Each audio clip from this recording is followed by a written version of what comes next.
जय हिंद दोस्तों, मैं एक बार स्वागत करता हूं आप लोग को अपने चैनल गुरुकुल जीएस एकेडमी पर।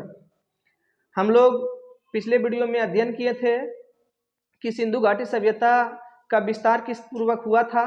सिंधु घाटी सभ्यता के विस्तार में कौन कौन सी स्थल पूर्वी भाग में, पश्चिमी भाग में, उत्तरी भाग में और दक्षिणी भाग में स्थित थे। उसके बाद हम लोगों ने अध्ययन किए कि सिंधु घाटी सभ्यता में कौन कौन सी प्रमुख शहरें, प्रमुख स्थलों की खोज की गई और वो किन किन राज्यों में अवस्थित हैं, वर्तमान स्थिति में वो किन किन राज्यों में स्थित है। आज के वीडियो के माध्यम से हम लोग अध्ययन करेंगे कि सिंधु घाटी सभ्यता जो था वो एक नगरीय सभ्यता था, विकसित सभ्यता था।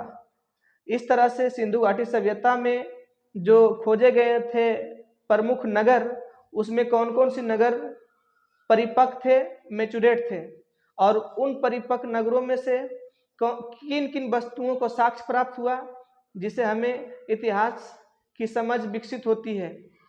दोस्तों, इतिहास की समझ विकसित तो होती है, परंतु उसके साथ साथ जनरल कंपटीशन को ध्यान में रखते हुए प्रतियोगी परीक्षाओं में सबसे ज़्यादा प्रश्न ये इस तरह से पूछा जाता है कि कोई वस्तु किस स्थान से प्राप्त हुआ।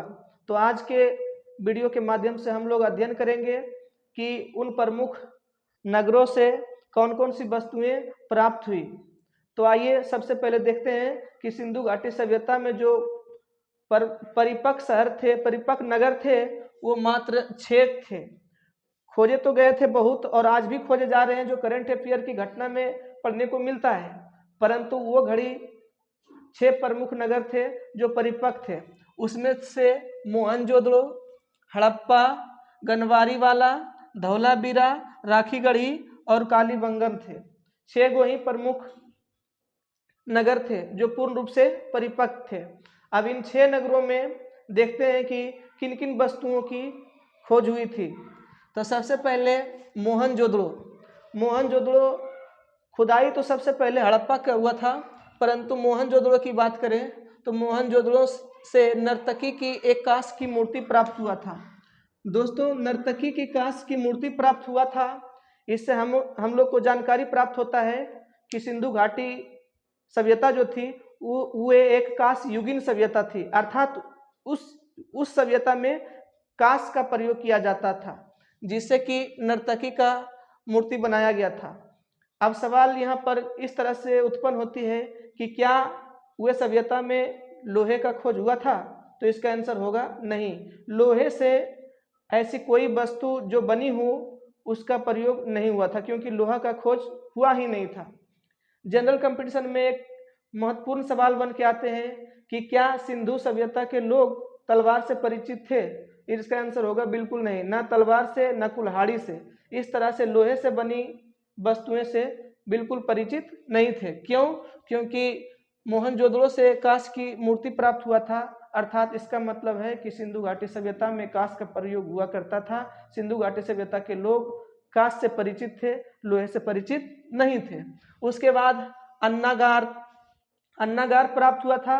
अन्नागार जो प्राप्त हुआ था, उस सभ्यता में अन्नागार सबसे विशाल कहा जाए तो भवन थे जिसमें अन्न बनाने के लिए रखा गया था।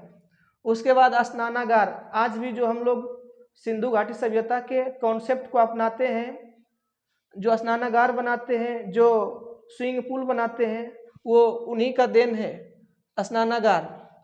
3 मुख वाले देवता जिसको पशुपतिनाथ बोलते हैं, 3 मुख वाली देवता प्राप्त हुआ था। उसके नीचे में 4 गो जानवर की छाया मिलता है, हाथी, गैंडा, चीता एवं भैंसा। इस प्रकार से मोहनजोदड़ो से ये सारी प्रमुख वस्तुएं प्राप्त हुई थी। उसके बाद आते हैं हड़प्पा। हड़प्पा की जो खुदाई हुआ था उससे प्राप्त हुआ सर्वाधिक रिंगी पशु का अंकन, उसमें पशु का चित्र मिलते हैं। उसके बाद गनवारीवाला, इससे कोई खास वस्तुएं नहीं प्राप्त हुए। गनवारीवाला, धौलावीरा और राखीगढ़ी से ऐसी कोई ज़्यादा चीज़ प्राप्त नहीं हुए जो कंपटीशन के तौर पर अत्यधिक सवाल पूछे जा सकते हैं। परंतु उसके बाद आते हैं कालीबंगन। कालीबंगन से प्राप्त हुए जोते हुए खेत। जुते हुए खेत प्राप्त होते हैं। इसका मतलब है, इससे हमें ये साक्ष्य मिलते हैं कि सिंधु घाटी सभ्यता के लोग भी कृषि करते थे। इस तरह से जोते हुए खेत, नक्शदारी ईंटों। दोस्तों, आज जो घर बनाए हुए देखते हैं ये इतनी भव्य बन चुके हैं, लेकिन इससे पहले सिंधु घाटी सभ्यता के लोग भी ईंटों से भली भांति परिचित थे। इसका मतलब है कि वो जमाने में भी, वे सभ्यता के में भी ईंट का प्रयोग किया करते थे। उसके बाद अग्निकुंड, अग्निकुंड प्राप्त हुए थे कालीबंगन से। अग्निकुंड की बात करें तो अग्निकुंड एक और लोथल से भी प्राप्त हुआ था, परंतु अग्निकुंड कालीबंगन से भी प्राप्त हुआ था।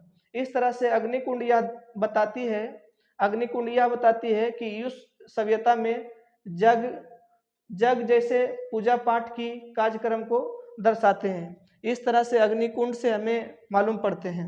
उसके बाद एक और स्थल है जो महत्वपूर्ण है, हालांकि स्थल और सी बहुत सारे खोजे गए हैं, परंतु यहाँ परीक्षा की दृष्टि से प्रमुखता को ध्यान में रखते हुए लाया गया है।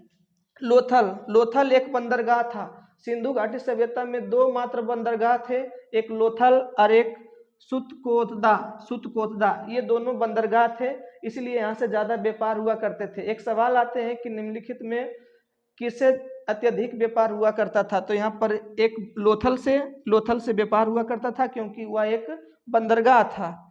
उसके बाद अग्निकुंड